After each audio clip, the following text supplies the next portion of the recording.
నమస్తే అందరికీ, welcome to my channel. డబ్బు కోసమే దేవుడిని కోరితే తప్ప? ఈ ధర్మ సందేహానికి శాస్త్ర సమాధానం ఇదే. చాలామంది మనసులో ఉండే ప్రశ్న, మనసు చెప్పుకోలేని సందేహం. డబ్బు కావాలి అని దేవుడిని కోరుకుంటే పాపమా? భక్తి ఉంటే డబ్బు అడగకూడదా? ఈ ప్రశ్నకు భగవద్గీతలో, పురాణాల్లో స్పష్టమైన సమాధానం ఉంది. శాస్త్ర ఆధారం. భగవద్గీత 7వ అధ్యాయంలో శ్రీకృష్ణుడు చెప్పిన మాట, ఆర్తో జిజ్ఞా సురార్థార్థి జ్ఞానిచ భరతార్షభ.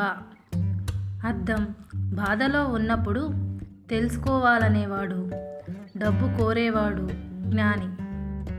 ఈ నలుగురు భక్తులే. అర్థార్థి డబ్బు కోరేవాడు.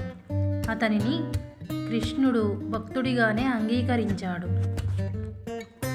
డబ్బు అడగడం తప్పు కాదు, అవసరం కోసం కోరడం పాపము కాదు. డబ్బే దేవుడు అనుకోవడం తప్పు. డబ్బు వచ్చిన తర్వాత దేవుడిని మర్చిపోవడం తప్పు.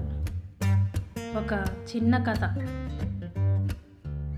ఒక పేద భక్తుడు రోజు దేవాలయానికి వచ్చి ఒక్కటే కోరుకునేవాడు, స్వామి, నా కుటుంబం బాగుండాలంటే నాకు కొంచెం సంపాదన ఇవ్వు. చాలా రోజులకు అతనికి డబ్బు వచ్చింది. అప్పుడు అతను అన్నమాట, ఈ డబ్బు నా గర్వానికి కాదు, నా బాధ్యతలకు. దేవుడు అతన్ని వదల్లేదు. ఎందుకంటే అతని కోరికలో లాభం లేదు, బాధ్యత ఉంది. భక్తి అంటే ఏమిటి? భక్తి అంటే ఖాళీ చేతులతో రావడం కాదు, నిజమైన మనస్సుతో రావడం. తల్లి దగ్గరికి పిల్లాడు వెళ్తే తన అవసరం చెప్పుకుంటాడు కదా, అలానే దేవుడికి కూడా మన అవసరం చెప్పచ్చు. అవసరం కోసం అడగడం ధర్మం, ఆశతో, లోభంతో అడగడం అధర్మం. వచ్చిన దాన్ని ధర్మంగా ఉపయోగించుకోవడం పుణ్యం.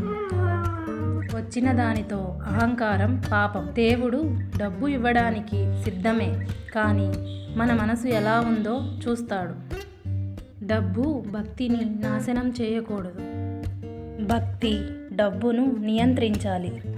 మీ కోరిక నిజమైనదైతే దేవుడు ఎప్పుడూ తప్పకుండా వింటాడు. మీకు ఈ వీడియో కనుక నచ్చితే ప్లీజ్ లైక్ చేసి, షేర్ చేసి, సబ్స్క్రైబ్ చేసుకోవడం మర్చిపోకండి. Thank you.